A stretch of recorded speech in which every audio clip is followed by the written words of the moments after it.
Le sens de cet atelier décliné à travers les termes de référence, c'est véritablement un renforcement de capacité.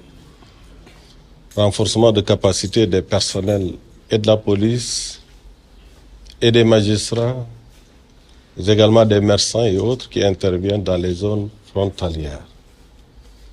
Pour les appeler véritablement à une plus grande vigilance par rapport à la gestion des flux de personnes au niveau des frontières.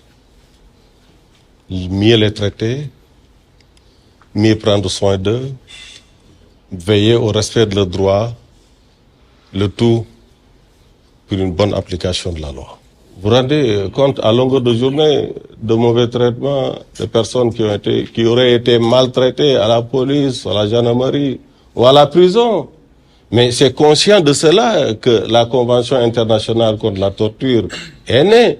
Et cette Convention internationale contre la torture a prévu également, à travers son protocole facultatif intervenu par la suite, la mise en place de ces mécanismes au niveau des États.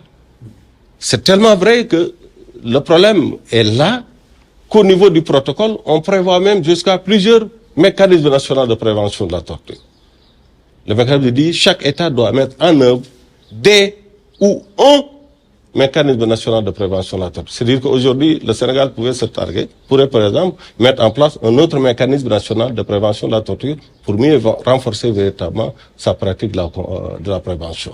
Oui, c'est parce qu'il y a eu des constats, il y a eu des difficultés constatées quelque part, que la nécessité est venue véritablement de mettre en place un mécanisme qui puisse être dans la prévention pour mieux prévenir véritablement, mieux armer ces hommes et dames, comme je l'ai dit tantôt, au respect strict de la loi et pour ne pas tomber dans ces abus. Il y a l'intérêt quand même de travailler ensemble, en partenariat avec l'Observateur, mais avec l'ensemble des acteurs de la chaîne pénale, pour renforcer les capacités sur le mandat de l'Observateur, mais également sur les mécanismes et les instruments de prévention de la torture. Surtout la torture à l'encontre des migrants en détention.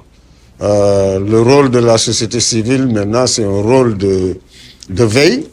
Le rôle de veille, nous faisons des enquêtes, nous documentons les situations et un rôle également d'accompagnement des acteurs, comme je l'ai dit, de renforcement des capacités, mais également de plaidoyer auprès des autorités pour l'amélioration de la situation qui est une situation parfois déplorable, surtout dans les zones frontalières.